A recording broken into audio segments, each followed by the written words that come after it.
Yeah, it was a bit more open and flowing, wasn't it, in the first, even though we didn't have as many goals as you might have expected. And the ball was at this end of the ground for a lot of it, but that was why we only had a 27-minute first quarter, which is pretty short. Now it's in Casey's forward half here, of course. Well, bubbling around at half forward, here's Mitch White, who's usually so composed. It's a sterling ball up towards Ollie Seston, who had it delivered to him on a sixpence from Mitch White, who was working in a phone box.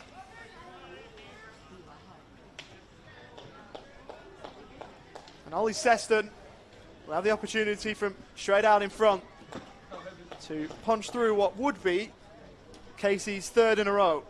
And it was a brave mark, wasn't it? I mean, he was standing in the hole.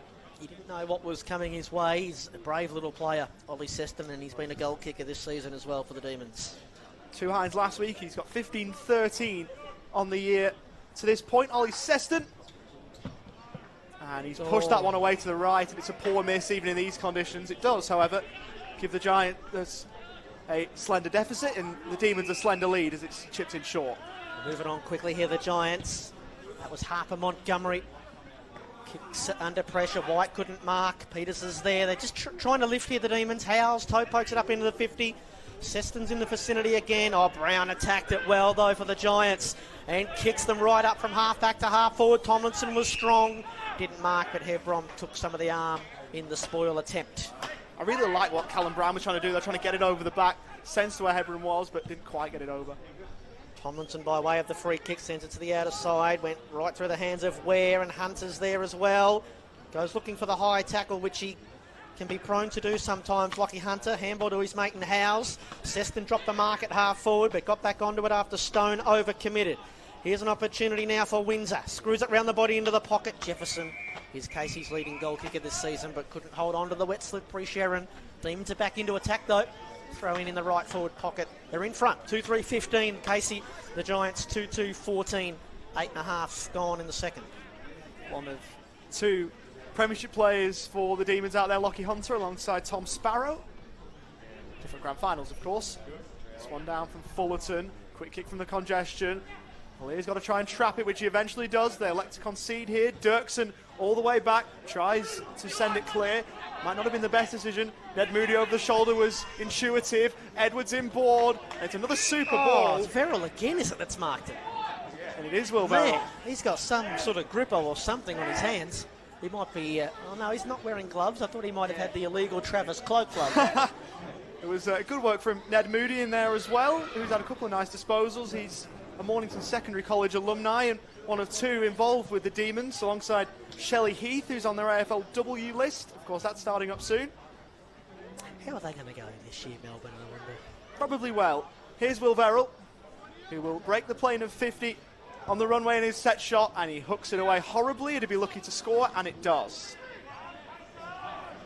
He's a good player, though, Will Verrill, a developing ruckman. Second season on Melbourne's list, but hasn't cracked the senior debut yet.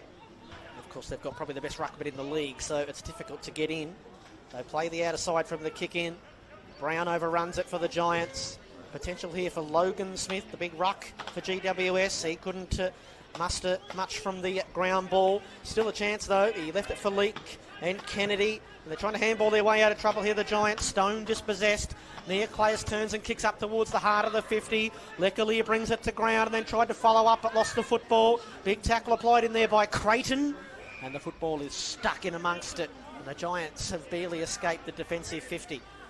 Casey having a good little moment here, just continuing to tighten the screws. Can they conjure something from the stoppage? Leake is in amongst it. Kicks out towards the flank. Chasing it is Edwards. Gathers the bouncing ball. And, oh, gee, I thought that ball went out of play. Umpire said play on, and the Giants are going to kick for territory up the broadcast wing. Towards Grzyzewski up the ground, who couldn't quite hold on. He'll try and go in and lay the tackle. It looks high on Peters. Play goes on. Guthard! Run down!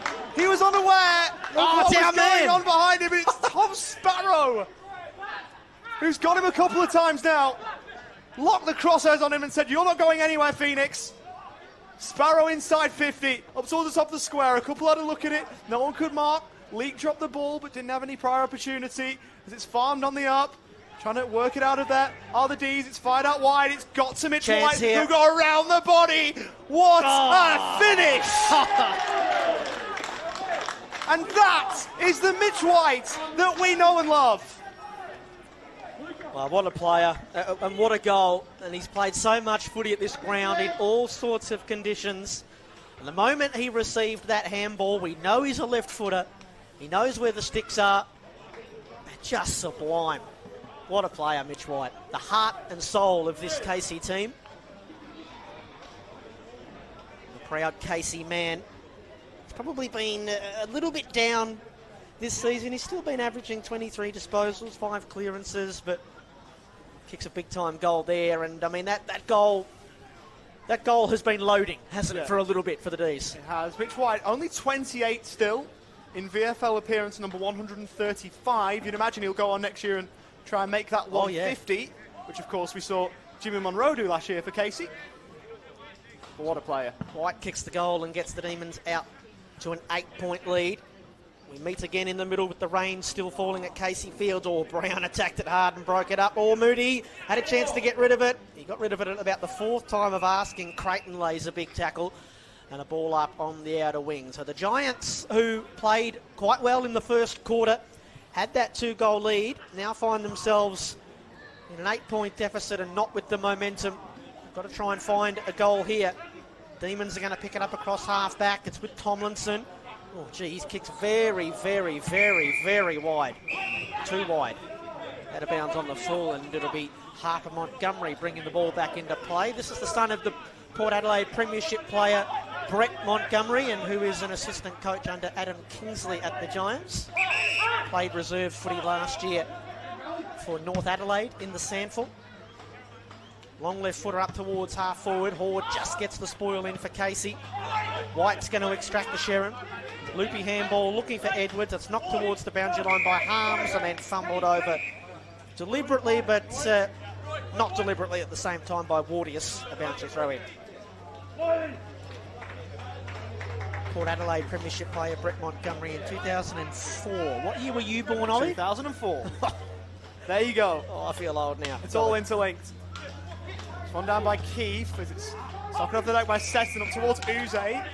And the 29 fires in board back for Ollie Seston, who didn't break stride, goes on to the right to a leading man, and it was a good ball, well presented for Jefferson, who took it on the chest. He wheels around up to the top of the square, might drift all the way through. Wasn't his intention, but Matt Jefferson from a mile out gets another one on the board for Casey. He had a front row seat almost. So I went to one that Tom Murphy kicked last week for Frankston that was a little bit further out. That was probably from about 70, the one last week. That one not too bad either, though. So 2 in a row for the Demons. In fact, it's 4 in a row, isn't it, for the Demons? 2 in a row.